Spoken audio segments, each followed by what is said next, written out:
So there will be no single dose of panaceas to save the economy or to rescue the economy right now, but it requires a lot of coordinations from different parts of the policymakers. I'm afraid currently the expectations in the market from both supply and demand side have reached a consensus, which is that China's property market, the mechanism has completely changed. China's central bank has unveiled its biggest stimulus package since the COVID-19 pandemic. It's aimed at kickstarting the country's stuttering economy. Growth has slowed to its worst pace in 5 quarters. Now, the measures include a cut to the reserve requirement ratio, which dictates the amount of cash banks must hold in reserve.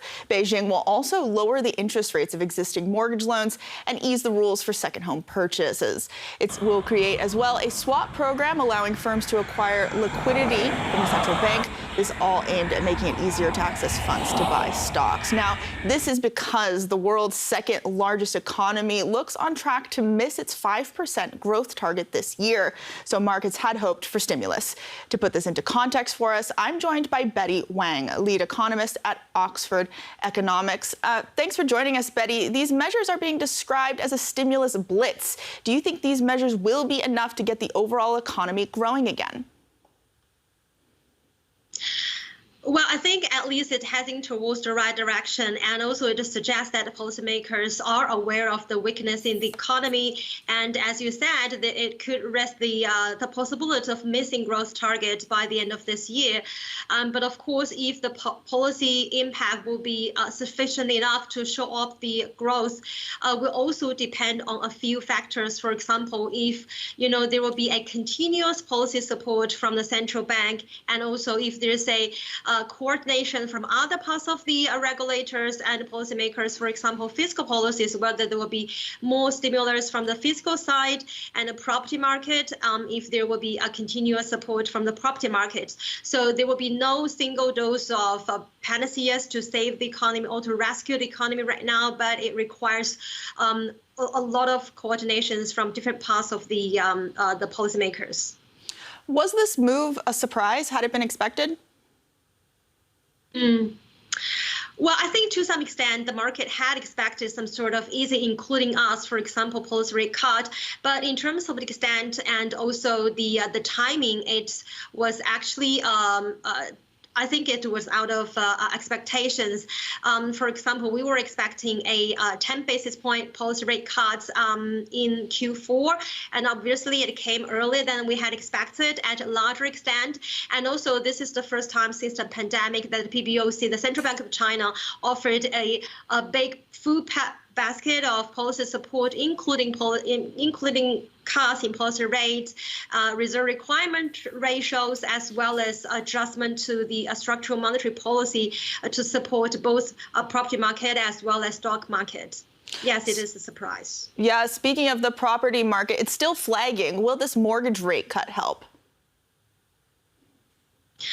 I think it will help to some extent because one sort of problem that has been discussing for the past couple of years or so is the differentials between the interest rates of existing and new mortgages. So I think the policy move this time addressed part of the problem, and also to align the down payment ratio of a first and second home purchases. That could also help some, even home buyers who are looking for some upgrade of their existing homes. But once again, I think we'll need further support from both supply and demand side, not only to adjust this mortgage lending, but also to provide continuous liquidity to the property developers, as well as to lift the consumer sentiment.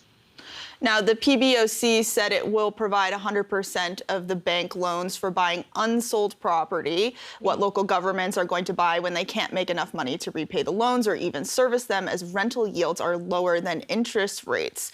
Could this be helpful?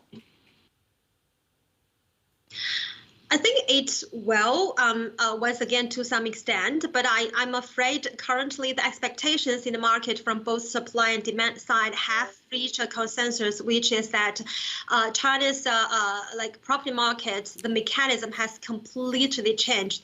So it's there will be no such a sort of strong rebound or recovery, or even the booming time, or the cycle repeats in the property markets in the coming like years, as Chinese government is quite determined to re-navigate the property sector from a pure market-led market to a both the market-driven as well as the state-led sort of housing supply. So that is something that I'm afraid cannot be changed anytime soon.